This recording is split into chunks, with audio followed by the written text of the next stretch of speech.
Hello students, good afternoon to you all. कैसे हैं आप लोग? रिवीजन करके आए हैं? और सबसे इम्पोर्टेंट, अच्छा ये, हाँ वेरी गुड। क्या आप बायोमॉलिक्यूल पढ़कर आए हैं जो मैंने आपको पढ़ाया था? जवाब दीजिए। बायोमॉलिक्यूल जो मैंने आपको पढ़ाया था, क्या आप उसको पढ़ के आए हैं? Very good, very good. तो आज की क्लास जो है, अगर इसमें कुछ नए स्टूडेंट्स अगर हों, मतलब वो मेरी क्लासेस नहीं की हों किसी कारणवश और अब ज्वाइन कर रहे हों, तो उनको भी मैं बता देना चाहता हूं कि बायोमॉलिक्यूल, पॉलीमर, ये मैं सब आपको पढ़ा चुका हूं via digital classroom. Each and every point आपको डिस्कस किया हुआ है, आपको बहुत अच्छे से समझ में भी आया होगा। ठीक है बेटा, तो आज का लेक्चर केवल डेडिकेटेड है बायोमॉलिक्यूल। हाँ, आवाज आ रही है आप सभी को? मैं ऑलरेडी आपको सब डिस्कस कर चुका हूँ। हाँ, मानस गुप्ता लिख रहे हैं एसीडी सर ने हमको पढ़ा दिया है। यस, हाँ, आज हैंडआउट भी मिलेगा बेटा आपको प्रथम, और मैं वही हैंडआउट्स लेके आया हूँ, हाँ, Harshit Kumar, wishing you a very happy birthday बेटा। ठीक है, आज हर्षित कुमार का बर्थडे है। ईश्वर से प्रार्थना है कि आपका अगला सेशन मेडिकल कॉलेज में एज ए डॉक्टर निकले, और आप सभी स्टूडेंट्स का अगला सेशन मेडिकल कॉलेज में एज ए डॉक्टर हो। ठीक है बेटा, अगला जो बर्थडे हो आप सभी स्टूडेंट्स का। ठीक है, दूसरी बात, मैं वही पीपीटी लेके आया हूँ, वापस आइए सब लोग, मैं वही स्लाइड वही पीपीटी लेके आया हूँ जिससे मैंने आपको पढ़ाया है डिजिटल क्लासरूम में। तो चीजें आपको पढ़ने में और रिवीजन करने में बहुत ही आसानी होगी।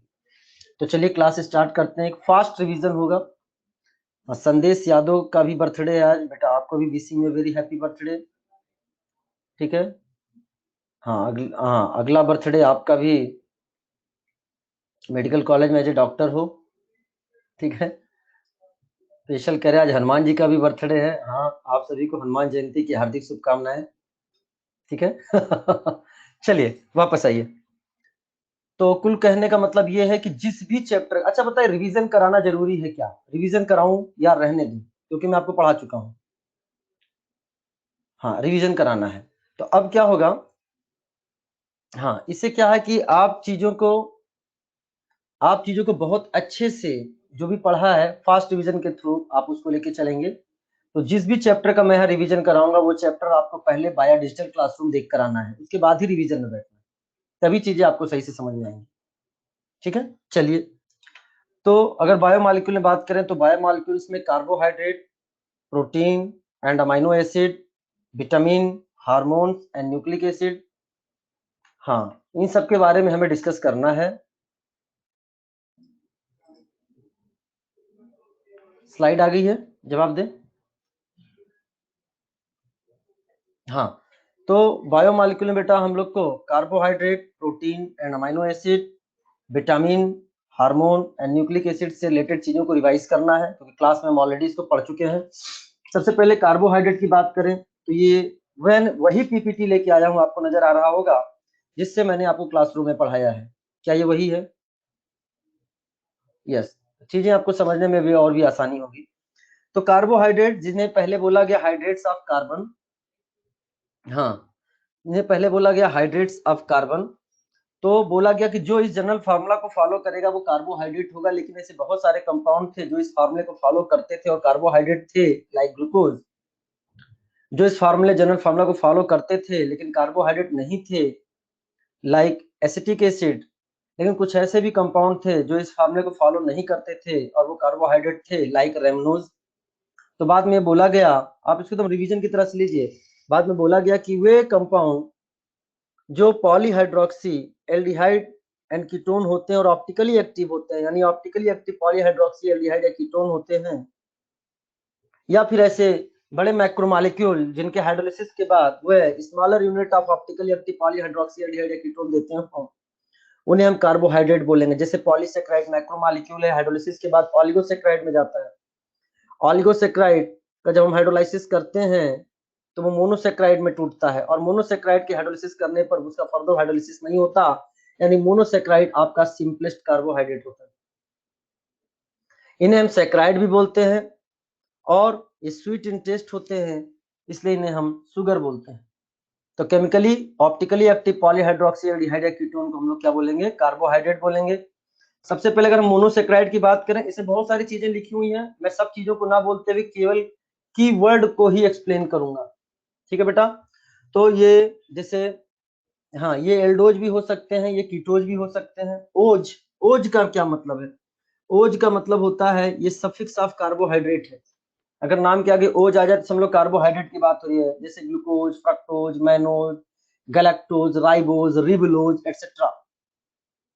अगर हम सबसे पहले बात करें तो अगर एल्डिहाइड कंटेनिंग कार्बोहाइड्रेट है तो उसे एल्डोज बोलेंगे, और कीटोन कंटेनिंग कार्बोहाइड्रेट इसे हम कीटोज बोलेंगे।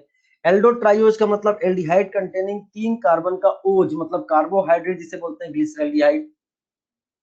ये ग्लिसरॉल्डिहाइड जो है वह सिंपलेस्ट एल्डोज है, बड़ा ध्यान सुनिएगा, यह आपका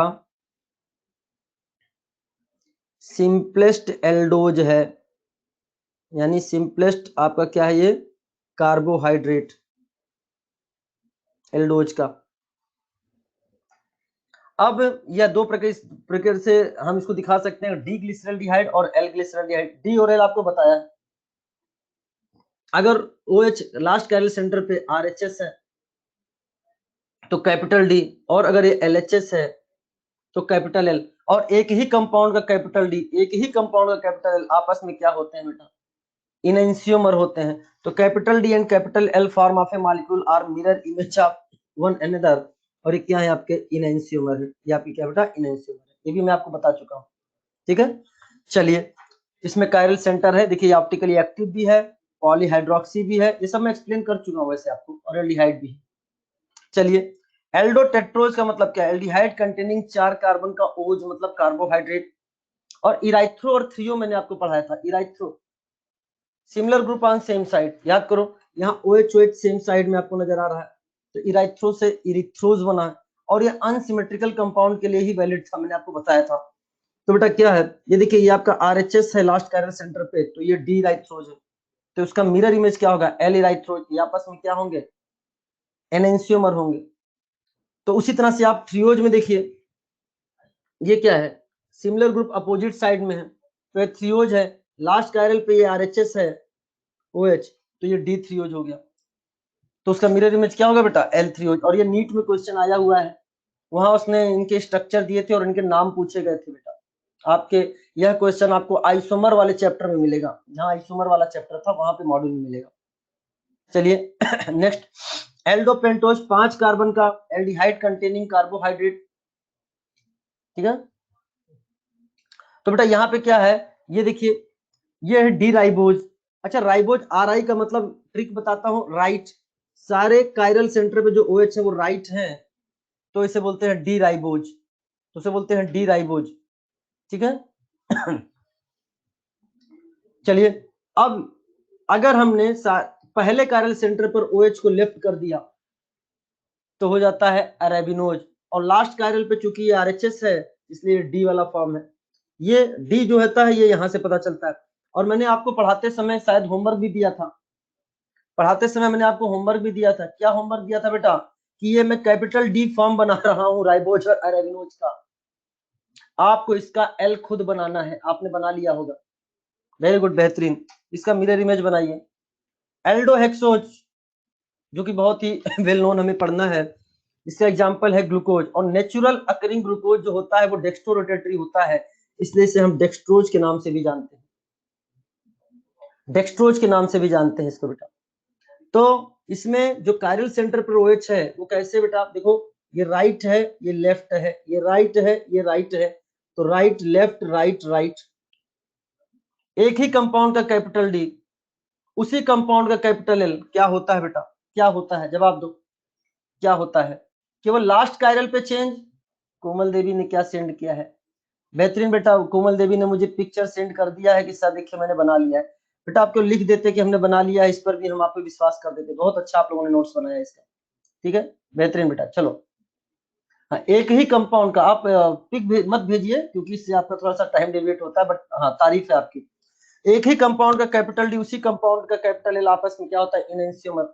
बच्चे गलती करते हैं कि वो लास्ट का एल को सेंटर में चेंज कर देते हैं। लास्ट को चेंज नहीं करना है केवल, हाँ लास्ट को केवल चेंज करोगे तो एल तो बन जाएगा लेकिन कंपाउंड बदल जाएगा, ठीक है। जैसे यहाँ पे क्या बन रहा है, एल आयोडोज बन रहा है, ठीक है। 4 chiral centre 2 to the power 4 isomer बनते हैं। उनमें बहुत सारे नाम है अलग अलग जो कि आपके काम के नहीं है। आप बस इतना याद रखिए, एक ही कंपाउंड का कैपिटल डी, उसी कंपाउंड का कैपिटल एल जो होता है वो क्या होता है बेटा, इनएंसियोमर होता है। चलिए ये नया मैंने ऐड किया है स्लाइड इसमें। The structure of D plus glucose दे रखा है, तो the structure of L minus glucose आपको बताना है। बताइए आंसर क्या होगा, आंसर क्या होगा, जवाब दीजिए। क्या आप मुझे सुन पा रहे हैं? बेहतरीन। क्या करना है, इसका मिरर इमेज, इसका मिरर इमेज कौन सा आंसर हो जाएगा बेटा, देखिए इसका आंसर क्या जाएगा फर्स्ट, ये आपका उसका इनएंसियोमर होगा। तो डी माइनस ग्लूकोज क्या हो जाएगा बेटा आपका, वो डी प्लस ग्लूकोज का जो मिरर इमेज होगा वही क्या होगा, एल माइनस ग्लूकोज होगा। चलिए नेक्स्ट बात करते हैं, एपीमर क्या होता है। एपीमर जो होते हैं वो डायस्टीरियोमर है, क्योंकि ये ऐसे स्टीरियो आइसोमर जो मिरर इमेज नहीं होते उन्हें क्या बोलते हैं, डायस्टीरियोमर बोलते हैं। और एपीमर भी आपके क्या होते हैं, वह मिरर इमेज नहीं होते। अच्छा दूसरी बात, मैंने जब आपको क्लास में पढ़ाया था तो इसमें एनिमेटेड था, ये एनिमेटेड था, मैंने इसमें से एनिमेशन हटा दिया है। क्या मेरी बात समझ में आ रही है आप सभी को, ताकि हम इसको आसानी से रिवाइज कर सकें, ठीक है बेटा। इसलिए मैंने इनमें से क्या है, एनिमेशन को हटा दिया है। तो देखिए अगर डी ग्लूकोज की बात करें तो डी ग्लूकोज के सेकंड कायरल सेंटर पर ऐसे हाँ लिखा हुआ है, एपीमर और diastereomer that differ in configuration at only one chiral centre. तो देखिए सेकंड नंबर पे कायरल सेंटर कॉन्फिगरेशन हमने रिवर्स कर दिया, तो जो बनता है उसे बोलते हैं डी मैनोज। और अगर ग्लूकोज के रिस्पेक्ट में हमने 4 नंबर का कॉन्फिगरेशन चेंज किया है तो उसे बोलते हैं डी गैलेक्टोज। और मैं आपको बता चुका हूं कि किसी के रेफरेंस में ही बात करते हैं, यानी डी मैनोज और डी ग्लूकोज आपके क्या है बेटा, ये C2 एपीमर है, और डी ग्लूकोज और डी गैलेक्टोज आपके C4 एपीमर है। महात्मा गांधी जी का नाम आपको पता होगा, राष्ट्रपिता महात्मा गांधी जी का नाम आपको पता होगा, ठीक है, यस। तो उनका जो बर्थ था वो किस डेट को हुआ था, 2 अक्टूबर को। तो एमजी महात्मा गांधी का बर्थ डेट 2 अक्टूबर। तो mg2 का मतलब क्या है, हाँ मैनोज और ग्लूकोज C2 एपीमर है, C2 एपीमर है। तो दूसरा क्या है, ग्लूकोज और गैलेक्टोज, वो क्या हो जाएगा आपका C4 एपीमर होंगे। और सभी एपीमर क्या होते हैं, डायस्टीरियोमर होते हैं, ठीक है। चलिए तो इसी तरह से आप देखिए इराइथ्रोज, डी इराइथ्रोज और डी थ्रियोज में देखिए कहां पे आपको नजर आ रहा है चेंज, कहां नजर आ रहा है, किस कायरल पे चेंज नजर आ रहा है बेटा, क्या आपको सेकंड पर चेंज नजर आ रहा है, जवाब दीजिए। यहाँ पे केवल आपको सेकंड पर चेंज नजर आ रहा है, तो ये आपके क्या हो जाएंगे बेटा, दिस इज C2 एपीमर।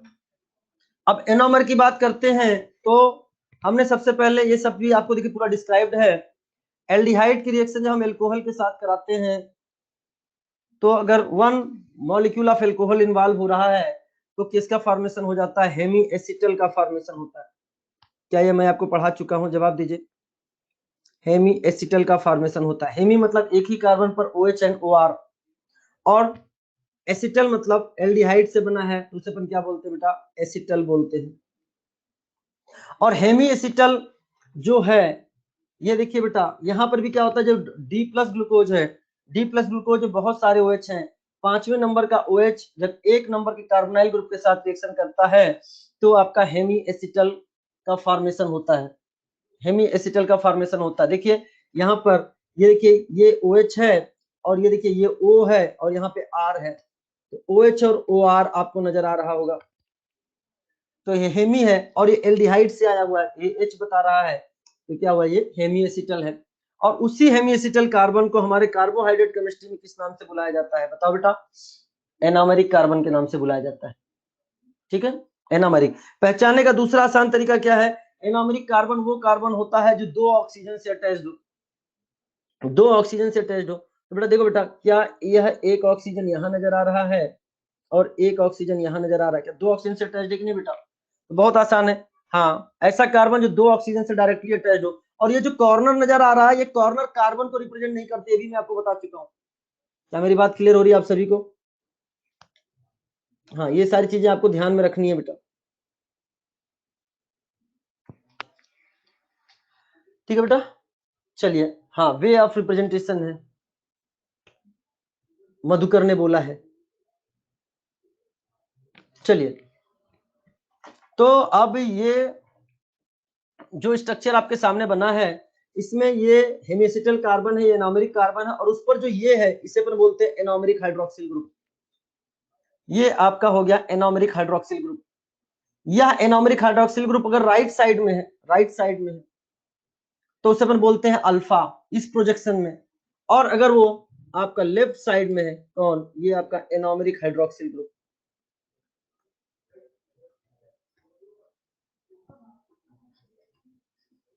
अगर ये आपका लेफ्ट साइड में है, तो उसे अपन बोलते हैं बीटा। ये तीनों इक्विलिब्रियम पे पाए जाते हैं, लेकिन इसमें जो ए साइक्लिक है वो ओनली 0.02% पाया जाता है।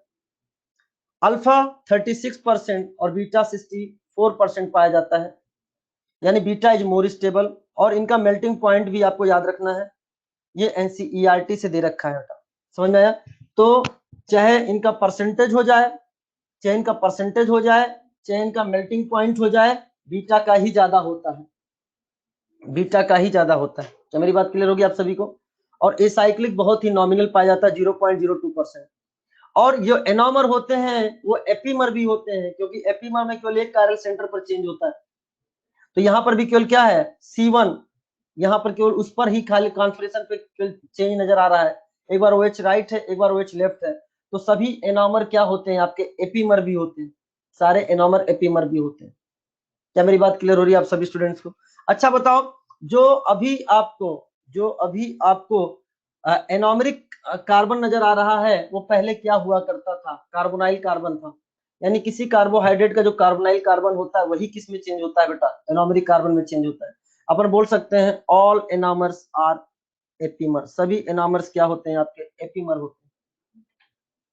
यानी अपन बोल सकते हैं, यहाँ पे क्या देख रहे हो कि ग्लूकोज में ये आपका इन ग्लूकोज C1 कार्बन जो होता है एनोमेरिक कार्बन होता है, यानी carbon which was carbonyl carbon in open chain. Alpha D glucose और बीटा डी ग्लूकोज आपस में क्या है बेटा? एनोमर है। ये जो स्ट्रक्चर हमने आपके सामने बनाया, यह स्ट्रक्चर हमने साइक्लिक स्ट्रक्चर फिशर में बनाया। अच्छा, कायरल सेंटर भी आप इसमें याद रखेंगे, मैं वैसे बता चुका हूं। देखिए, कायरल कार्बन की बात करें तो एसाइक्लिक स्ट्रक्चर में कितने कायरल कार्बन होते हैं? जवाब दीजिए। एसाइक्लिक में आपको कितने नजर आ रहे हैं बेटा? 4 है। लेकिन साइक्लिक में कायरल कार्बन कितने हो जाएंगे? ये आपको ये भी 1 2 3 4 5 कितने बने बेटा? 5 बने हुए। ठीक है, चलिए आगे बात करते हैं। तो ये फिशर प्रोजेक्शन का हमने आपको बताया, क्या साइक्लिक स्ट्रक्चर जिसमें एनोमेरिक हाइड्रोक्सिल ग्रुप अगर राइट है तो अल्फा है, लेफ्ट है तो बीटा है। लेकिन ये बहुत फेमस नहीं हुआ, तो हावर्थ प्रोजेक्शन आया, जो पायरेन रिंग जो बना हुआ उससे एनालॉजी रखता है, पायरेन रिंग से एनालॉजी रखता है। हाँ, साइक्लिक में एक बढ़ जाएगा बेटा, वेरी गुड। तो बेटा यहाँ पे करना क्या है, ये जो एनोमेरिक हाइड्रोक्सिल ग्रुप है, बहुत आसानी से बताएं, एनोमेरिक हाइड्रोक्सिल ग्रुप और 6 नंबर का CH2H, ये अगर ट्रांस होता है, ट्रांस, तो इसे कौन सा फॉर्म बोलते हैं? अल्फा बोलते हैं। और इसको बनाना बहुत आसान है, ये जो ग्रुप आपको नजर आ रहे हैं इनको डाउन कर दो। फिशर प्रोजेक्शन में ये जो ग्रुप नजर आ रहे हैं इनको डाउन करो, OH OH HOH को डाउन कर दो। और ये जो ये नजर आ रहा है इसको बाय डिफॉल्ट अप कर दो। तो आपका नीचे वाला स्ट्रक्चर ऐसे घुमा दो, ये स्ट्रक्चर बन जाएगा। ठीक है, ये सब मैं आपको बता चुका हूँ, सब एक्सप्लेन कर चुका हूँ आपको क्लास में। तो ये OH anomeric hydroxyl group 6 number का CH2H अपोजिट हो तो उसे अपन क्या बोलते हैं? ट्रांसफॉर्म। और अगर ये एनोमेरिक हाइड्रोक्सिल ग्रुप कैसे पहचान पाया आपने? कैसे पहचान पाया? जो एनोमेरिक कार्बन से है। एनोमेरिक कार्बन कैसे पहचानते हो? जो दो ऑक्सीजन से अटैच्ड है, दो ऑक्सीजन से देखो अटैच्ड है। तो अगर ये सिस पोजीशन पे है आपका, सिस पोजीशन पे, तो ये कौन सा फॉर्म है? बीटा है। तो इसे बोलते हैं alpha D glucopyranose and beta D glucopyranose. बेहतरीन। Anomeric carbon attached with 2 oxygen, बेहतरीन जवाब। तो ये पायरनोज फॉर्म है, हावर्थ स्ट्रक्चर है, तो इसमें भी आप देख सकते हो। यानी ग्लूकोज फॉर्म है 6 member ring in which the OH at C5 is involved in the ring formation। देखो ये C5 वाला OH क्या है, वो रिंग फॉर्मेशन में इन्वॉल्व हो रहा है। चलिए ये नया क्वेश्चन ऐड किया मैंने। Given compound A and B are, पहले बताओ A और B में अल्फा बीटा पहचानो, A और B में अल्फा बीटा पहचानो, बताओ A क्या है, A क्या है? एनोमेरिक हाइड्रोक्सिल ग्रुप और 6 नंबर का CH2H। ट्रांस है तो ये कौन सा फॉर्म हो गया, ये अल्फा हो गया। बी वाला बताओ क्या है, बी एनोमेरिक हाइड्रोक्सिल ग्रुप और 6 नंबर का CH2H, ये कैसा है बेटा, आपका 6 पोजीशन पे है, तो ये क्या हो गया बेटा, आपका बीटा हो गया, ये बीटा हो गया। चलिए तो बताइए इन दोनों का आपस में आंसर बताइए क्या होगा। क्या एनोमर एपीमर भी होते हैं? यस, बेहतरीन। तो आंसर क्या हो गया, 4। ये एनोमर भी है और एपीमर भी है, बेहतरीन।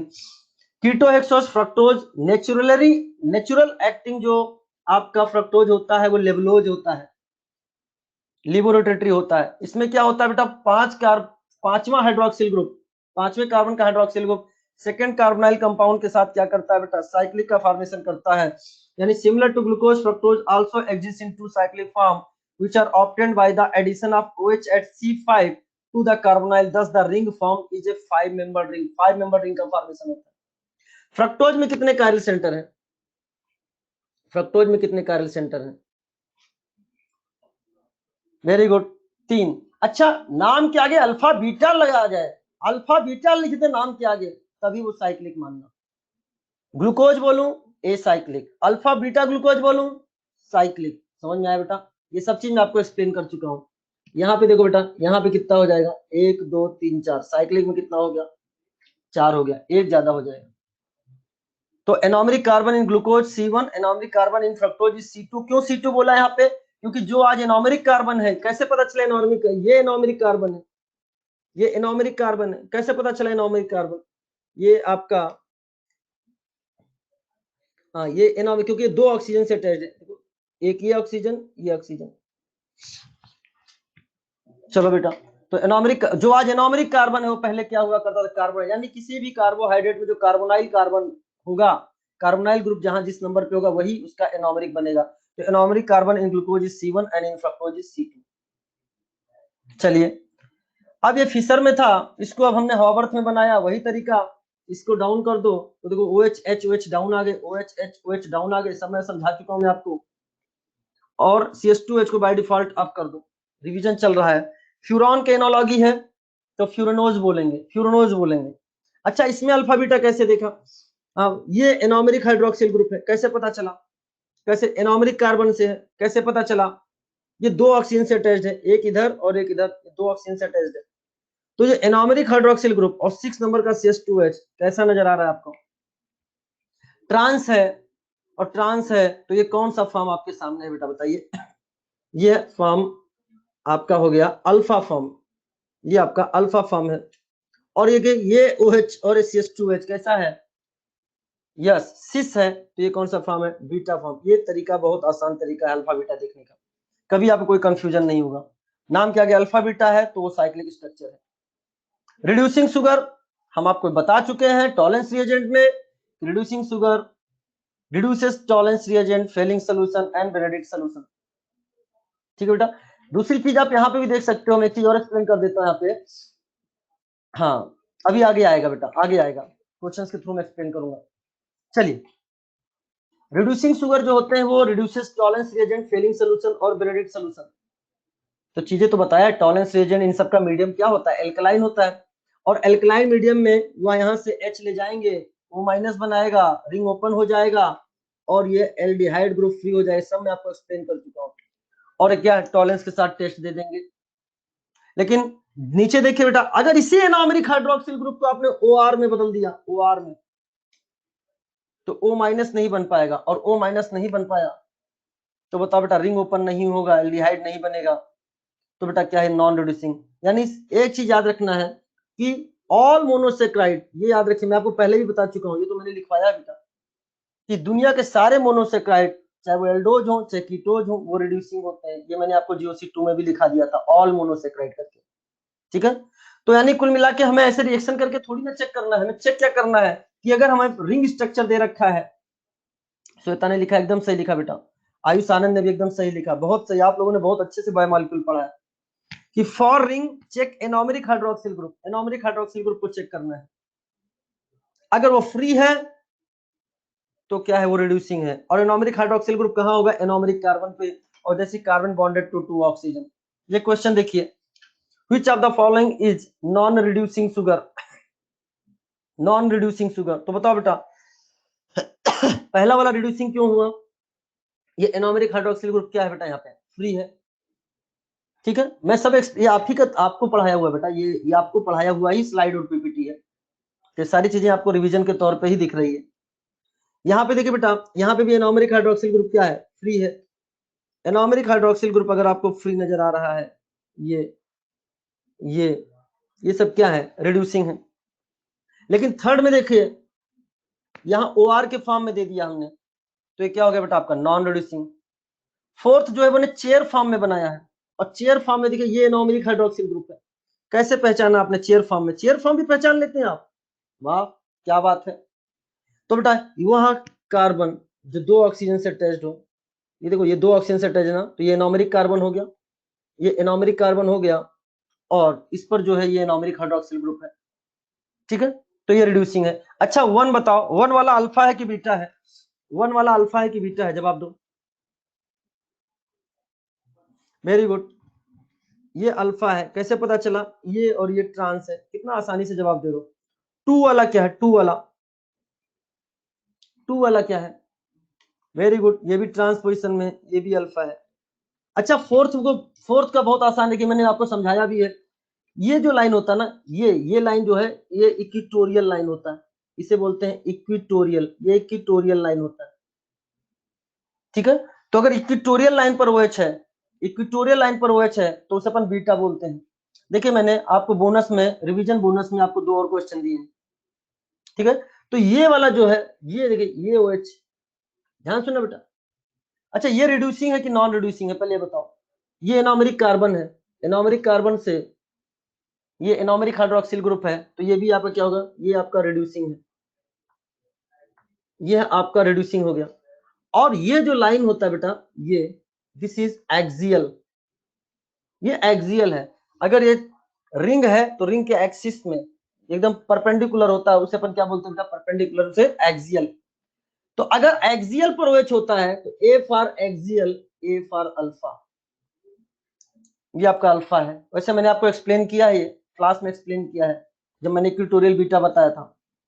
अच्छा बताओ 6 नंबर वाला, 6 नंबर वाला जो है वो रिड्यूसिंग है कि नॉन रिड्यूसिंग है, बेहतरीन जवाब दे रहे हो। ये OMe को देखो, OMe को, यहाँ पे OMe है, या ये OH देखा, यहाँ OMe देखा, OH होता तो रिड्यूसिंग, तो ये क्या हो गया बेटा, यस। तो थर्ड नंबर और 6 नंबर ये दोनों ही क्या है आपके, नॉन रिड्यूसिंग। कॉन्फिडेंस आ रहा है क्या, जवाब दीजिए, कॉन्फिडेंस आ रहा है क्या, कॉन्फिडेंस तो आ चुका है, सुपर कॉन्फिडेंस की बात हो रही है, बेहतरीन। चलिए आगे की बात करते हैं। Fructose reduces Tollens reagent due to, अरे फ्रक्टोज तो रिड्यूस करता है, क्योंकि फ्रक्टोज होता क्या है, क्या ये अल्फा हाइड्रोक्सी कीटोन है क्या, जवाब दीजिए। ये alpha hydroxy ketone, yes alpha hydroxy ketone है। ये मैं सब आपको एक्सप्लेन कर चुका हूं, आपके सामने मैं वही स्लाइड लेके आया हूं। तो इसमें क्या होता है, रिवर्सिबल आइसोमराइजेशन होता है। ये देखिए ये आपको क्या कीटोनिक ग्रुप है, कीटोन, ये पहले किस में चेंज हो जाता है, ये आपका टॉटोमराइजेशन के द्वारा एल्कलाइन मीडियम में ये आपका इन डाइऑल बनाता है, और इन डाइऑल में वापस से क्या होता है बेटा, आइसोमराइजेशन और एल्डिहाइड का फॉर्मेशन, और एल्डिहाइड बनने के कारण ही क्या होता है, ये रिड्यूसिंग होता है। लेकिन जब डी फ्रक्टोज का एल्कलाइन सोल्यूशन लेते हैं तो बताओ उसमें क्या क्या बन जाता है, डी फ्रक्टोज और डी मेनोज दोनों बनते हैं, मैं आपको एक्सप्लेन कर चुका हूं क्यों बनते हैं, ये देखिए बन रहा है। तो यानी कि alkaline solution of, alkaline solution of D fructose अगर लेते हैं, alkaline solution of D fructose लेते हैं, हाँ वेरी गुड, बहुत सही जवाब दे रहे हो आप लोग। तो बेटा क्या उसमें डी ग्लूकोज और डी मेनोज भी पाया जाएगा, मैंने एल्कलाइन सोल्यूशन में डी फ्रक्टोज देखा, थोड़ी देर बाद आके चेक कर रहे हैं तो उसमें D fructose, D glucose, D mannose तीनों टहलते नजर आ रहे हैं। समझ में नहीं आया कि वो दोनों आए कहां से गए, D glucose D mannose, sir Lobry de Bruyn van Ekenstein rearrangement हुआ है उसमें, नाम इंपॉर्टेंट नहीं है उतना, ठीक है, उसके थ्रू आए हुए हैं। तो बस ये याद रखना है आपको। चलिए आगे बात करते हैं। ये भी हाँ AIPMT में आ चुका है क्वेश्चन, आप देखना आपके मॉड्यूल में AIPMT में आ चुका है। केमिकल रिएक्शन ऑफ ग्लूकोज, ये टॉलरेंस रिएजेंट आपके क्या है, mild oxidising agent. Fehling solution क्या है आपका, माइल्ड ऑक्सीडाइजिंग एजेंट है। Br2 वाटर आपका क्या है, माइल्ड ऑक्सीडाइजिंग एजेंट है। इनका काम देखें तो ये माइल्ड ऑक्सीडाइजिंग एजेंट हैं, ये एल्डिहाइड को एसिड में लेके जाएंगे, एल्डिहाइड को एसिड में लेके जाएंगे। टॉलरेंस फेलिंग का जो मीडियम होता है एल्कलाइन होता है, तो पहले COOO- बना देते हैं, इसका एसिडिफिकेशन करने के बाद वो ग्लूकोनिक एसिड का फॉर्मेशन करता है। सिल्वर मिरर आ रहा है मतलब टॉलरेंस के साथ टेस्ट हो रहा है, रेड प्रेसिपिटेट आ रहा है यानी फेलिंग के साथ टेस्ट हो रहा है, सब हम आपको पढ़ा चुके हैं। तो इन तीनों से ही क्या बनता है, ग्लूकोनिक एसिड का फॉर्मेशन होता है। यानी रिएक्शन विद टॉलरेंस रिएजेंट, ये आपको मैंने अलग से एक्स्ट्रा ऐड कर दिया है इसमें।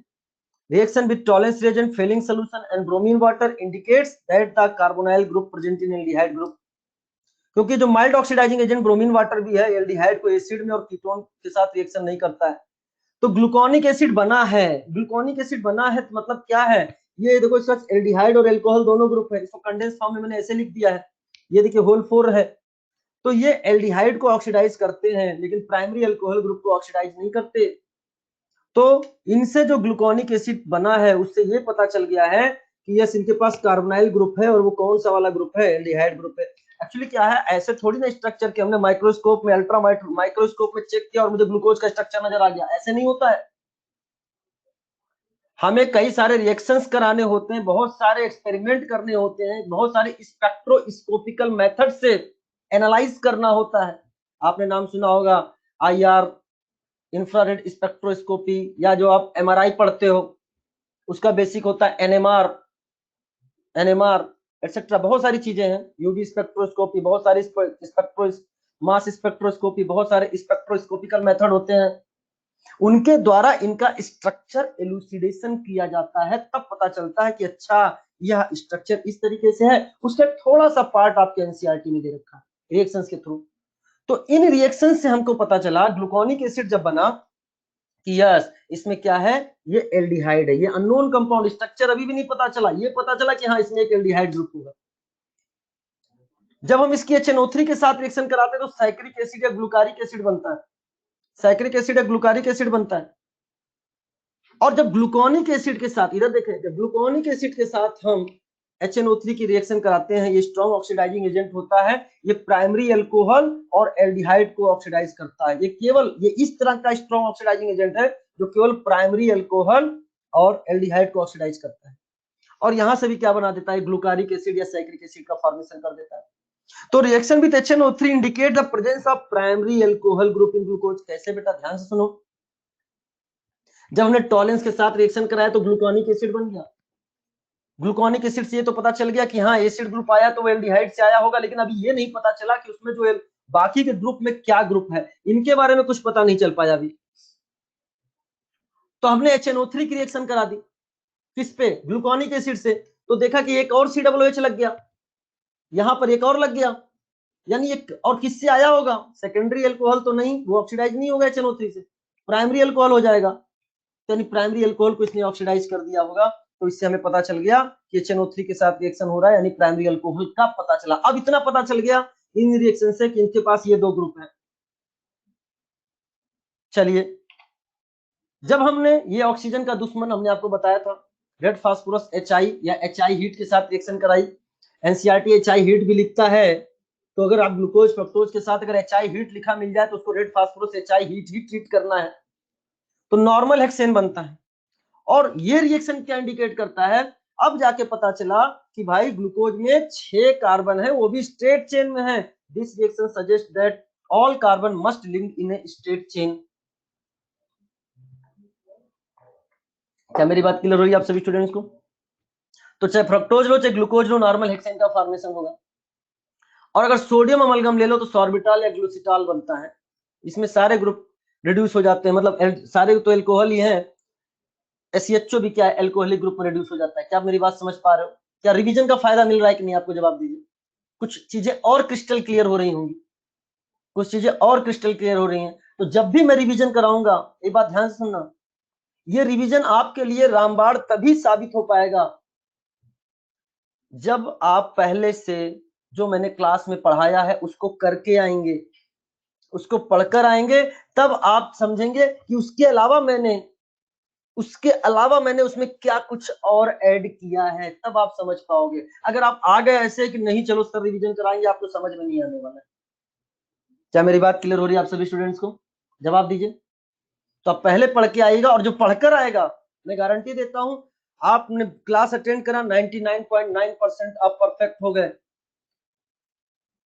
आप यहां पे आओगे तो आप ऑलमोस्ट 100% परफेक्ट हो जाओगे। ठीक है बेटा, चलिए आगे बात करते हैं। तो जब हम रिएक्शन विथ हाइड्रोक्सिलेमाइन और हाइड्रोजन साइनाइड के साथ कराते हैं, तो हाइड्रोक्सिलेमाइन के साथ आपने कार्बोनाइल ग्रुप का रिएक्शन पढ़ा है, क्या बनता है? ऑक्साइन का फॉर्मेशन होता है। न्यूक्लियोफिलिक एडिशन रिएक्शन चैप्टर में पढ़ा है। ये कंडेंसेशन मैकेनिज्म से होता है, addition followed by elimination, water molecule eliminate होता है। तो HCN के साथ क्या बनता है? साइनोहाइड्रिन बनता है। याद करो, CO को OHCN में बदल देते हैं, OHCN में बदल जाता है, ये हमने आपको पढ़ाया था। और यहां से देखिए क्या है, ये ऑक्साइन का फॉर्मेशन हो गया। तो this reaction confirm the presence of carbonyl group, यानी अब पता चल गया इसमें कार्बोनाइल ग्रुप है, ये भी पता चल गया। कार्बोनाइल कौन सा है? एल्डिहाइड है, ये भी पता चल गया। इसमें एक प्राइमरी अल्कोहल है, ये भी पता चल गया। इसमें क्या होते हैं? 6 कार्बन स्ट्रेट चेन में है, ये भी पता चल गया। तो बहुत सारी चीजें, अब हम स्ट्रक्चर के बारे में बहुत क्लोज पहुंच रहे हैं ग्लूकोज के। साइनोहाइड्रिन कैसे बना, ये भी आपके सामने देखिए बना हुआ है। तो ये सारी चीजें हम आपको डिस्कस कर चुके हैं, इससे मैं आगे बढ़ता हूं। जब हम एसिटाइलेशन कराते हैं, अब हमें ये नहीं पता कि इसमें कितने OH हैं। एक प्राइमरी अल्कोहल ग्रुप पता चल गया, लेकिन ये नहीं पता कितने OH ग्रुप हैं। तो जब हमने एसिटाइलेशन कराया तो ग्लूकोज पेंटाएसिटेट बना। और ये भी देखो हम आपको डिस्कस कर चुके हैं कि जब एक बार एसिटाइलेशन होता है तो मॉलिक्यूलर मास कितने से बढ़ता है बेटा? 42 से बढ़ता है। तो टोटल मॉलिक्यूलर मास में देखा 210 से बढ़ोतरी हो गई, डिवाइडेड बाय 42 करा तो पता चला भाई इसमें कितने OH ग्रुप है? 5 OH ग्रुप है। यानी अब पता चला एक प्राइमरी अल्कोहल है और 5 OH हैं, मतलब इसमें 4 क्या होंगे? सेकेंडरी अल्कोहल होंगे। धीरे धीरे स्ट्रक्चर ऑफ ग्लूकोज पता चलने लग गया। तो this reaction confirm the presence of 5 OH group. 5 OH group का पता चल चुका है हमें, क्योंकि क्या आया है? ये 210 डिवाइडेड बाय 42, तो 5 आया है। तो इसकी रिएक्शन चाहे हम एसिटिक एनहाइड्राइड से कराते हैं कि एसिटाइल क्लोराइड, इससे रिलेटेड हम लोग न्यूमेरिकल भी क्लास में कर चुके हैं पहले ही। अब इंपॉर्टेंट, ये सारे के सारे जो अभी तक हम लोगों ने पढ़े वो उन्होंने ग्लूकोज को स्ट्रक्चर को बता दिया, और ये भी बता दिया कि उसमें एल्डिहाइड ग्रुप है। लेकिन जब हमने कुछ और टेस्ट करे तो पता चला यार ये क्या हो गया, जो एल्डिहाइड ग्रुप के रिएक्शंस होने थे वो मिल ही नहीं रहे हैं, कुछ तो नया है हुआ है ग्लूकोज के साथ। तो जब ग्लूकोज की रिएक्शन हम सिप्स टेस्ट के साथ कराते हैं, सोडियम बाइसल्फाइड के साथ कराते हैं, 2,4-DNP के साथ कराते हैं, यानी ब्रेडी रिएजेंट के साथ कराते हैं। ब्रेडी रिएजेंट के साथ कौन सा पीपीटी आता है? जवाब दो, जवाब दो, जवाब दो, कौन सा पीपीटी आता है? वेरी गुड, अपने अपने कार्बोनाइल के हिसाब से रॉय पीपीटी आता है। तो इनके साथ रिएक्शन नहीं दे रहा, no test with these reagent. मैंने इस पूरे स्लाइड में एनिमेशन पार्ट हटा दिया है ताकि चीजों को मैं आसानी से आपको एक्सप्लेन कर सकूं। No test with these reagent, यानी द स्ट्रक्चर ऑफ ग्लूकोज, ये देखिए मैंने पैराग्राफ ऐड किया है। The structure of glucose explain most of its property, but the following reaction and facts could not be explained by open structure of glucose. और यही reactions जो है वो evidence of cyclic structure of glucose हो गए। Evidence of cyclic, कि glucose जो है वह साइक्लिक फॉर्म में भी एग्जिस्ट करता है, और आपको तो पता है, आपको तो पता है। ठीक है बेटा, जैसे कि मैं आपके सामने ये देखिए, ये सारे साइक्लिक फॉर्म आपके सामने दिखाया।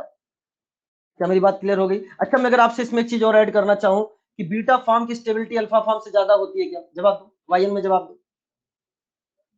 हाँ, तो अब सुनो क्यों होती होगी, देखो ध्यान से सुनो क्यों होती होगी। इधर देखो बेटा, इसका जो बीटा वाला फॉर्म देखिए, ये वाला जो आप नजर आ रहा है, क्या आपको यहाँ पे इंट्रामॉलिक्यूलर एच बॉन्डिंग नजर आ रहा है क्या? जवाब दीजिए।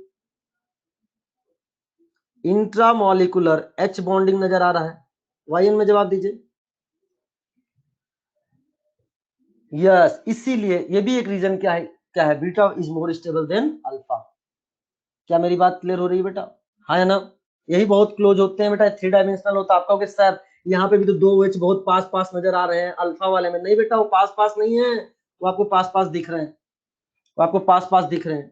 ठीक है बेटा, चलिए तो बेटा ध्यान से सुना, ग्लूकोज जो है वो सिर्फ टेस्ट सोडियम बाइसल्फाइड 2,4-DNP के साथ टेस्ट नहीं देता। इवन दैट अगर हम एक चीज और ऐड कर रहा हूं, ग्लूकोज की रिएक्शन हम अमोनिया के साथ कराते हैं तो भी ये टेस्ट नहीं देता। तो ये सब क्या इंडिकेट करते हैं, अब्सेंस ऑफ CHO ग्रुप। कैसे? साइक्लाइजेशन हो गया होगा, CHO ग्रुप इन्वॉल्व हो गया होगा। समझ में आया बेटा? अब कार्बन एनोमेरिक कार्बन का फॉर्मेशन हो रहा होगा, साइक्लिक हेमीएसिटल रिंग का फॉर्मेशन हो रहा होगा, और pentaacetate of glucose does not react with hydroxylamine. ये सब किसकी पुष्टि करते हैं बेटा? Cyclic. Evidence of cyclic structure very important बेटा, इसको ध्यान रखना, इस पे क्वेश्चन आने के चांस रहते हैं, मेजर में भी क्वेश्चन मिलेगा आपको इस पे। चलिए, तो ये सारे के सारे रिएक्शन जो है वह आपका साइक्लिक स्ट्रक्चर को एक्सप्लेन करता है, यानी फ्री एल्डिहाइड ग्रुप नहीं है। ये सब चीज जो नीचे मैकेनिज्म है मैं आपको समझा चुका हूं, बस आपको इसमें ये याद रखना है कि जब ग्लूकोज की रिएक्शन हम फिनाइल हाइड्रोजन के साथ करते हैं तो ग्लूकोसाजोन बनता है, और उसमें कितने मोल ऑफ फिनाइल हाइड्रोजन लगते हैं बेटा? 3 मोल लगते हैं। और 1 मोल कहां खर्च होता है? दिखते 2 हैं, 1 कहां खर्च होता है? लिखो बेटा।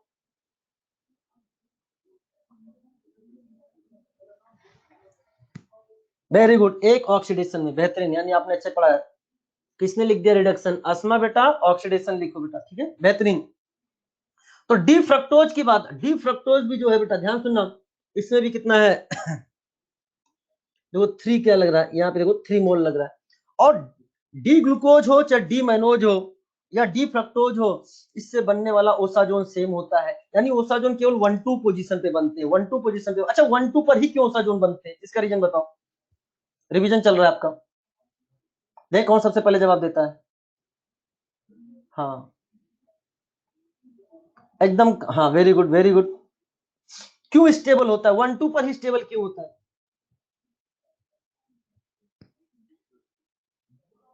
Very good. क्या बन रहा है यहाँ पे? क्या चिलेट रिंग का फॉर्मेशन होता है? जवाब दो। क्या चिलेट रिंग का फॉर्मेशन हो रहा है? जवाब दीजिए बेटा।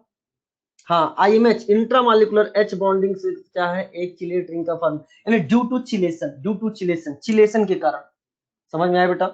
चिलेट रिंग या चिलेशन के कारण क्या है? ये स्टेबल हो जाता है इंट्रामॉलिक्यूलर H बॉन्डिंग के कारण। तो इस पर भी क्वेश्चन पूछे जाते हैं।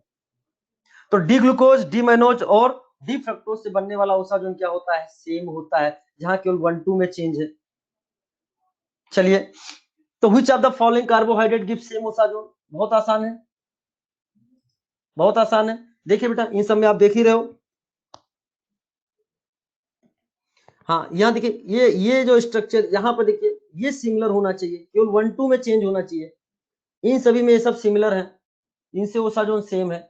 लेकिन बताओ केवल 1-2 में चेंज है, क्योंकि डी ग्लूकोज और डी मैनोज जो होते हैं वो C2 एपिमर होते हैं, और फ्रक्टोज में केवल क्या है? सेकंड नंबर का कार्बोनाइल ही चेंज होता है। एल्डिहाइड होता है ग्लूकोज में और फ्रक्टोज में कीटोन होता है। लेकिन गैलेक्टोज अलग क्यों है? जवाब दो, गैलेक्टोज अलग क्यों है? बेहतरीन जवाब आपने दिया है, आपने चीजों को पढ़ा है। गैलेक्टोज में देखिए सर, ये चेंज है, C4 चेंज है। बहुत सही, बहुत सही, बहुत सही।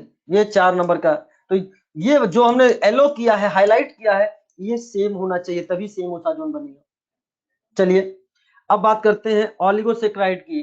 तो carbohydrate that yield 2 to 10 monosaccharide unit, उन्हें ऑलिगोसेक्राइड बोलते हैं। अगर 2 है तो डाइसेक्राइड, 2 मोनोमेरिक यूनिट तो डाइसेक्राइड, 3 है तो ट्राई, टेट्रा एटसेट्रा, डेका तक हो सकते हैं। लेकिन जो सबसे मोस्ट कॉमन होता है वो क्या होता है? डाइसेक्राइड। और डाइसेक्राइड में भी माल्टोज और सुक्रोज अगर मैं बात करता हूं, तो माल्टोज के हाइड्रोलिसिस से सिमिलर मोनोमर यूनिट यानी ग्लूकोज, और सुक्रोज के हाइड्रोलिसिस से डिफरेंट टाइप के मोनोमर यूनिट यानी ग्लूकोज और फ्रक्टोज मिलता है।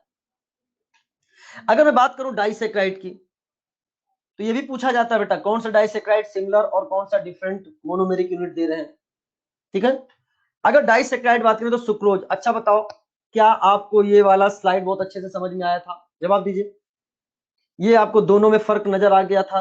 वाइन में जवाब दीजिए। क्या मैंने मॉडल लेके इसको आपको एक्सप्लेन किया था? जवाब दें, तो आपको उस मॉडल से समझ में आ गया था। इन दोनों में तो क्या डिफरेंस है? Very good. किसने लिखा सबसे पहले? हाँ कोमल, एक मिनट, MD सकलैन ने लिखा। हाँ बहुत सही, बहुत सही। नेहा शर्मा ने लिखा। बहुत सही, सभी लोग लिख रहे हैं। 180 डिग्री से क्या करते हैं? इन्वर्ट कर देते हैं। ये अगर मैं बात करूं तो इसको बनाया जाता है जनरली, इसको क्या करो 180 डिग्री से क्या करो, ये बीटा वाला फॉर्म आपको नजर आ रहा है, तो क्या होगा, ये सारे पोजीशन चेंज हो जाएंगे और ये एनोमेरिक हाइड्रोक्सिल ग्रुप दूसरी तरफ जाके डाउन पे आ जाएगा। और एनसीईआरटी ने यही वाला बनाया है, एनसीईआरटी में एक बार मॉड्यूल का भी देखना, एक बार मॉड्यूल में भी देखना जाके, मॉड्यूल में इसको लेके बनाया गया है बेटा, एक बार मॉड्यूल में भी देखना, आपका होमवर्क है। और मैं तो कहूंगा कि उसको भी आप अपनी कॉपी में बना लेना, मॉड्यूल से भी आप अपनी कॉपी में बना लेना कि अगर आपको ये वाला बीटा डी फ्रक्टोज या ये वाला बीटा डी फ्रक्टोज, कोई भी बीटा डी फ्रक्टोज दे दे सुक्रोज के फॉर्मेशन में, आप उसको पहचान सके। क्या मेरी बात क्लियर हो रही है आप सभी स्टूडेंट्स को? तो अल्फा डी ग्लूकोज का जो एनोमेरिक हाइड्रोक्सिल ग्रुप है वो यहां है, ध्यान सुनिएगा बेटा, अल्फा डी ग्लूकोज का एनोमेरिक हाइड्रोक्सिल ग्रुप यहां, बीटा डी फ्रक्टोज का एनोमेरिक हाइड्रोक्सिल ग्रुप यहां, दोनों शहीद हो गए ग्लाइकोसिडिक लिंकेज बनाने में। यानी the two monosaccharide are joined together by an oxide linkage formed by the loss of water molecule condensation reaction, दोनों शहीद हो गए। प्रोडक्ट में कोई भी अब एनोमेरिक हाइड्रोक्सिल ग्रुप नजर नहीं आ रहा है, ये नॉन रिड्यूसिंग हो गया। यानी ग्लूकोज का C1 अल्फा डी ग्लूकोज और बीटा डी फ्रक्टोज का C2 जो इन्वॉल्व होता है वो, ये इंपॉर्टेंट है, ये पूछा जाता है, लेकिन नीट 2020 में आया हुआ है बेटा, ठीक है। नो कोई भी अब प्रोडक्ट में फ्री OH नजर नहीं आ रहा है, ठीक है। नेक्स्ट इनवर्ट शुगर क्या है, जो सुक्रोज होता है उसका स्पेसिफिक रोटेशन है 6.5 डिग्री, मतलब प्लस में डेक्स्टोरोटेटरी होता है, ये डेक्स्टोरोटेटरी होता है, ये आपका डेक्स्टोरोटेटरी है स्मॉल डी। लेकिन जब इसकी हाइड्रोलिसिस करते हैं तो ग्लूकोज और फ्रक्टोज मिलता है, ग्लूकोज का स्पेसिफिक रोटेशन होता है +52.5 डिग्री ये डी में, लेकिन फ्रक्टोज जो है वह -92.4, लेकिन माइनस वाली वैल्यू प्लस वाले से ज्यादा है, तो मिक्सचर जो है वो नेट नेट लिबोरोटेटरी होता है। यानी प्योर सुक्रोज डेक्स्टोरोटेटरी, हाइड्रोलिसिस के बाद जो मिला वो क्या है, लिबोरोटेटरी, इसीलिए हम इसे क्या बोलते हैं, इनवर्ट शुगर के नाम से भी जानते हैं। यानी hydrolysis of sucrose brings about a change in the sign of rotation from dextro to laevo and the product is named as invert sugar. तो प्रोडक्ट को भी इनवर्ट शुगर कभी कभी बोल देता है और आपको सुक्रोज को भी इनवर्ट शुगर के नाम से जाना जाता है। माल्टोज की बात करें तो माल्टोज में देखिए बेटा, ये एनोमेरिक हाइड्रोक्सिल ग्रुप है किसका, एक ग्लूकोज का, अल्फा डी ग्लूकोज का, अल्फा तो पहचान ही ले रहे बेटा, जो ये अल्फा है ट्रांस है, और दूसरे का एनोमेरिक हाइड्रोक्सिल ग्रुप ये है, उसका C4 शहीद हुआ है, C1 अभी है, C1 अभी है, दिख रहा है प्रोडक्ट में, हाँ ये दिख रहा है तो ये क्या है, दिख रहा है तो क्या है, ये रिड्यूसिंग है, ये क्या है, रिड्यूसिंग है। तो C1 of alpha D glucose and C4 of alpha D glucose, ये क्या बेटा आपका रिड्यूसिंग है, ये आपको याद होना चाहिए सब में। लैक्टोज में बात करते हैं तो बीटा डी गैलेक्टोज का C1, अच्छा गैलेक्टोज कैसे पहचाना, गैलेक्टोज कैसे पहचाना, जवाब दो, गैलेक्टोज को पहचानने का तरीका, ग्लूकोज से गैलेक्टोज बेहतरीन, C4 पे, ये भी मैंने आपको बताया है, C4 पे क्या होता है बेटा, ये कॉन्फिगरेशन डिफरेंट है, ठीक है। ग्लूकोज और गैलेक्टोज होते हैं आपके क्या होते हैं, C4 एपीमर होते हैं, बेहतरीन जवाब है, सब श्रीकांत ने लिखा है, श्वेता ने लिखा है, बहुत सही, सभी ने लिखा है C4, वाह वाह क्या बात है। तो यहाँ पे क्या है, इसका तो C1 शहीद हो रहा है, लेकिन बीटा डी ग्लूकोज का C1 अभी आपको नजर आ रहा है, यानी क्या है, रिड्यूसिंग है। और अभी मैंने आपको बताया था बेटा, इस चीज का आपको ध्यान रखना है कि गैलेक्टोज का C1 बीटा वाला, बीटा डी गैलेक्टोज का C1 और बीटा डी ग्लूकोज का C4, हम कभी उल्टा कर देंगे, हम क्या लिख देंगे, ग्लूकोज का C1 और गैलेक्टोज का C4, तो वो आंसर नहीं होगा। क्या मेरी बात समझ में आ रहा है? तो ये चीज आपको याद रखना है, और मैंने आपको बताया भी है, माला रिड्यूसिंग, तो माल्टोज और लैक्टोज क्या है, रिड्यूसिंग, और सूत्र non reducing, sucrose non reducing. समझ में आया कि नहीं आया? क्या मेरी बात समझ में आ रहा है? चलिए आगे बात करते हैं। तो ये अलग से आपको खाली अपने रिवीजन वाली कॉपी में यही बनाना, इनकी कौन सी इनके आपस में लिंकेज है ये याद होना चाहिए, ये इंपॉर्टेंट है लिंकेज बेटा। म्यूटा रोटेशन क्या है, अगर हमने प्योर अल्फा डी ग्लूकोज लिया उसका स्पेसिफिक रोटेशन 112.2 डिग्री है, प्योर बीटा डी ग्लूकोज का 18.7 डिग्री स्पेसिफिक रोटेशन, प्योर का। लेकिन जब हम इसका डिसॉल्व इन वाटर करते हैं तो नेट स्पेसिफिक रोटेशन कितना हो जाता है, 52.5 डिग्री। ये सब एक्सप्लेन किया जा चुका है ग्राफिकल चीज आपको क्लास में, ठीक है, ये इतना इंपॉर्टेंट नहीं है। यानी अल्फा और बीटा क्या है, ये साइक्लिक स्ट्रक्चर है, और क्या होता है जब डिजोल्व इन वाटर होता है तो अल्फा वाला ओपन हो जाएगा, वापस से फिर बीटा में बनेगा, बीच में एसाइक्लिक आएगा, बीटा वाला ओपन हो जाएगा, अल्फा में बनेगा, एसाइक्लिक होगा, यानी सब इक्विलिब्रियम पर साइक्लिक और एसाइक्लिक सब पाए जाएंगे, जिसका नेट स्पेसिफिक रोटेशन 52.5 डिग्री हो जाता है। चूंकि साइक्लिक ओपन हो रहा है, और ओपन कब हो रहा है? जब एनोमेरिक हाइड्रोक्सिल ग्रुप उसका होगा free. Sir anomeric hydroxyl group free, वो तो सर रिड्यूसिंग की बात कर रहे थे। हमने कहा हाँ बेटा, दुनिया के सारे रिड्यूसिंग शुगर जो होते हैं वो म्यूटा रोटेशन शो करते हैं, इंपॉर्टेंट है, all reducing sugar show mutarotation. और रिड्यूसिंग को देखना आपको बहुत आसानी से आता है, यानी ग्लूकोज का अगर हम स्पेसिफिक रोटेशन पूछे तो आपको सीधे जवाब देना 52.5 डिग्री। क्वेश्चन भी आया, which of the following does not exhibit the phenomena of mutarotation? तो फ्रक्टोज, लैक्टोज, माल्टोज रिड्यूसिंग है, वो म्यूटा रोटेशन दिखाएंगे। सुक्रोज जो है आपका नॉन रिड्यूसिंग है, तो वो म्यूटा रोटेशन नहीं दिखाएगा। पॉलीसेक्राइड की अगर हम आपसे बात करें तो carbohydrate which yield a large number of monosaccharide unit on hydrolysis are called polysaccharide, जैसे starch, cellulose, glucose, gums etcetera. Polysaccharide non reducing होते हैं और स्वीट इन टेस्ट नहीं होते, इसलिए हम इन्हें नॉन शुगर बोलते हैं, नॉन शुगर बोलते हैं। अब बेटा ध्यान सुनना, इसका example starch, starch is a polymer of alpha D glucose, पहला क्वेश्चन ही बन जाता है, starch is a polymer of alpha D glucose.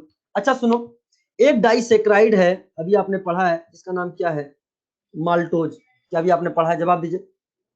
ये माल्टोज है। माल्टोज का जब हम पॉलीमराइजेशन कराते हैं तो क्या बन जाता है? स्टार्च बनता है।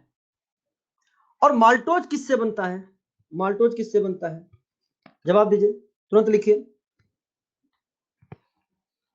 वेरी गुड, माल्टोज में ए है, ए, माल्टोज में ए आया है, ए फॉर अल्फा, ये अल्फा डी ग्लूकोज की यूनिट होता है, ऐसे याद कर सकते हो, ठीक है, ये अल्फा डी ग्लूकोज की यूनिट, यानी स्टार्च जो है वो polymer of alpha D glucose है। टू पार्ट है, एक एमाइलोज, दूसरा amylopectin. Amylose water soluble, amylopectin water insoluble होता है। एमाइलोज कम पोर्शन होता है, यानी 15 to 20% ऑफ स्टार्च। बहुत इंपॉर्टेंट है बेटा, इस पे एग्जाम में क्वेश्चन आया है, ठीक है, ये जो डिफरेंस है इस पर क्वेश्चन आया है, इसको आप याद रखिएगा। एमाइलोपेक्टिन जो है वो 80 to 85% ऑफ स्टार्च होता है, ज्यादा होता है। एमाइलोज जो है वो long unbranch chain with 200 to 1000 alpha D glucose unit, यानी C1C4 ग्लाइकोसिडिक लिंकेज होता है इसमें। और एमाइलोपेक्टिन जो है आपका, एमाइलोपेक्टिन जो है वो branch chain polymer alpha D glucose है, जिसका चेन जो है वो C1C4 ग्लाइकोसिडिक लिंकेज और ब्रांच जो है वो C1C6 ग्लाइकोसिडिक लिंकेज से बनता है। ये सब मैं आपको एक्सप्लेन कर चुका हूँ। ये जो बन रहा है किससे बनाया था मैंने? C1C4 से। ये किससे? C1C4 से, लीनियर चीज C1C4 से। और ये किससे बन रहा है बताओ, लिखो जल्दी, ये किससे बना है? बेहतरीन जवाब है, ये C1C6 से बना है। बहुत सही जवाब दे रहे हो आप। चलो ये देखिए बेटा, ये एमाइलोज और एमाइलोपेक्टिन आपके सामने बना रखा है। तो एमाइलोज में क्या देखिए, C1C4, C1C4, इनके बीच में क्या है? ग्लाइकोसाइडिक बंध बन रहा है, और क्या है? ये अल्फा लिंक है, यहाँ पे अल्फा लिंक से।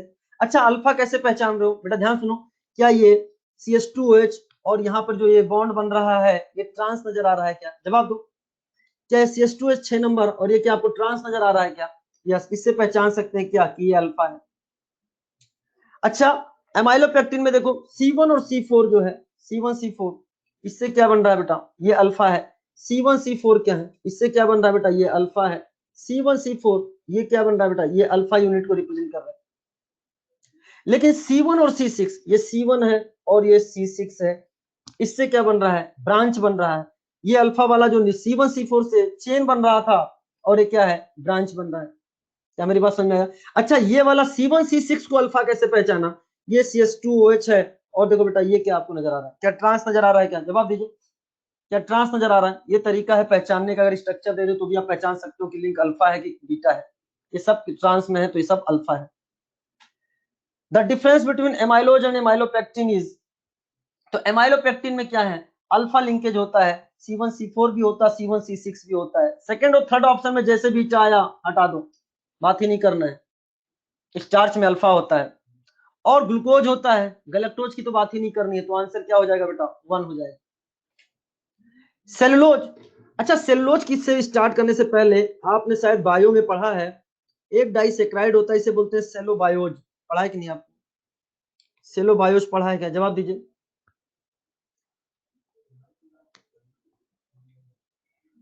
ठीक है, यहाँ पे जो मैंने भी लिखा था माल्टोज। अच्छा, यहाँ पे सारी चीजें आगे, इसको पहले एक्सप्लेन कर देता हूँ बेटा, मैं वापस से लिख दूंगा कि ये जो स्टार्च है आपका, स्टार्च, इसका जनरल फार्मूला क्या है?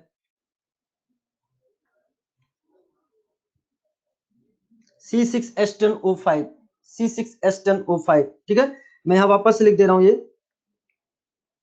कि माल्टोज का पॉलीमराइजेशन क्या बनता है? स्टार्च। और ये रिप्रेजेंट क्या करता है? इसको, अल्फा को। और माल्टोज है क्या? माल्टोज है क्या? क्या ये डाइसेक्राइड है क्या? जवाब दीजिए, ये डाइसेक्राइड है क्या? यस। उसी तरीके से सेलोबायोज भी जो है वो आपका क्या है बेटा?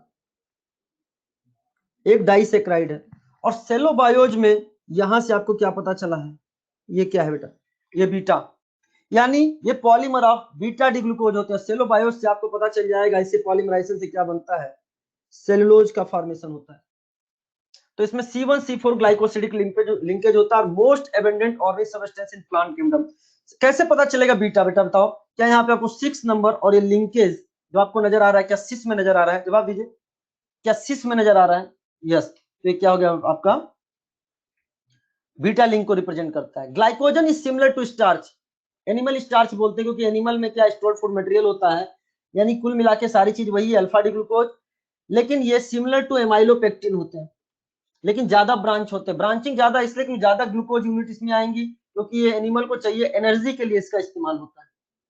ठीक है, present in liver, muscles and brain, also found in yeast and fungi. Animal ज्यादा एनर्जी का यूज करते हैं, इसलिए उसमें ज्यादा ब्रांच्ड होता है।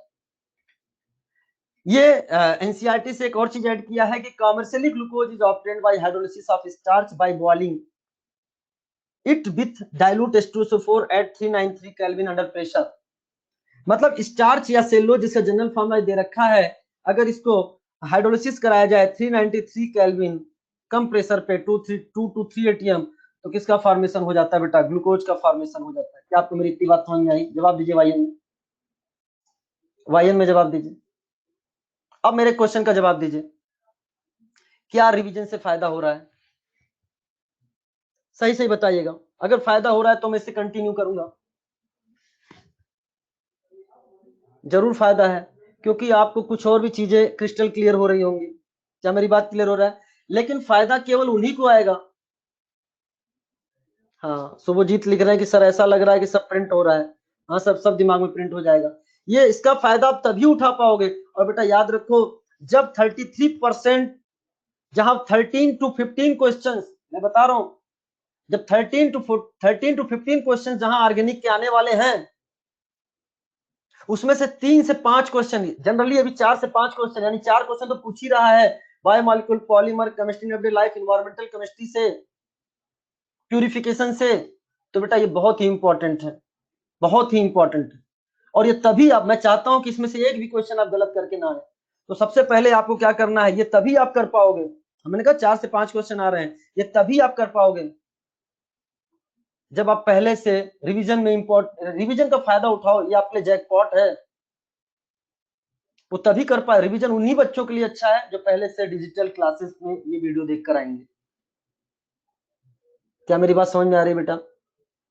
तो कल हम लोग, जैसे कि आपको अगली स्लाइड में अमाइनो एसिड नजर आ रहा है बेटा, दीपाली गांधी, अभी हमने मॉलिस टेस्ट की बात ही कहां करी है बेटा? ठीक है, अभी तो पहले अमाइनो एसिड प्रोटीन का रिवीजन चलेगा, जो भी आपने पढ़ा है।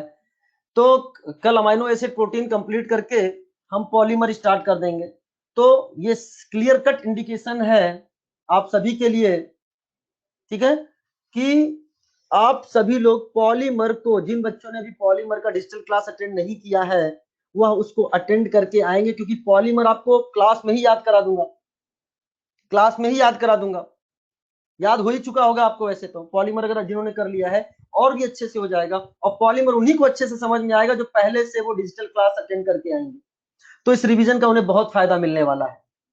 ठीक है, हाँ बेटा प्रियांशु, वेरी गुड सर लिखा है, सर बहुत अच्छा लग रहा है रिवाइज करने में। क्यों? क्योंकि आप बहुत अच्छे से मेहनत करके आ रहे हो, ठीक है। दूसरी बात, एक और वीडियो आपके पास गया है, केमिस्ट्री इन एवरीडे लाइफ, मैंने आपको बोला है केमिस्ट्री इन एवरीडे लाइफ, ठीक है, उसको भी आपको देखना है, उसको भी आपको देखना है बेटा। जब कैप्रोलेक्टम आएगा तब आप अपना डाउट पूछना हर्षित कुमार, ठीक है बेटा, या आप मुझे मैसेज से पूछ सकते हैं। मैं सभी के हैंडआउट्स दूंगा, मैं सभी के हैंडआउट्स दूंगा आपको सामने, ठीक है। जैसे मैं अपने बायोमॉलिक्यूल मैंने खुद आपको पढ़ाया है, बायोमॉलिक्यूल मैंने खुद आपको पढ़ाया है, लेकिन आज मैं जब बायोमॉलिक्यूल का आपको हैंडआउट्स अभी देने जा रहा हूं तो इसमें भी मैंने कुछ चीजें आपको ऐड करके दी हैं, आपको ऐसा लग रहा होगा, हाँ है ना। तो ऐसे सभी चीजों में मिलेगा। और in chemistry in everyday life भी मैं आपसे क्लास में एक्सप्लेन करूंगा। वह एक दूसरे सर का वीडियो है जिन्होंने बहुत अच्छे तरीके से, सुपर तरीके से, उन्होंने ट्रिक से आपको चीजें समझाई हैं, ठीक है। तो उसको भी आप देखिएगा, बाकी हम क्लास में उसको एक बार जरूर पढ़ेंगे। क्या मेरी बात समझ में आया बेटा? तो ठीक है, wish you all the best. हम अभी आपको, हाँ, केमिस्ट्री इन एवरीडे लाइफ का मैं आपको हैंडआउट्स दूंगा, ठीक है बेटा, मैं आपको हैंडआउट्स दूंगा उसका भी। तो मिलते हैं अगली क्लास में, बाकी की चीजें कल डिस्कस होंगी। Wish you all the best. हाँ, हैंडआउट लिंक पर अभी मैं जितना पढ़ाया हूँ बायोमॉलिक्यूल में, कार्बोहाइड्रेट में, वो अभी मैं आपके ड्राइव पर हैंडआउट्स डाल देता हूँ, ठीक है बेटा। Wish you all the best.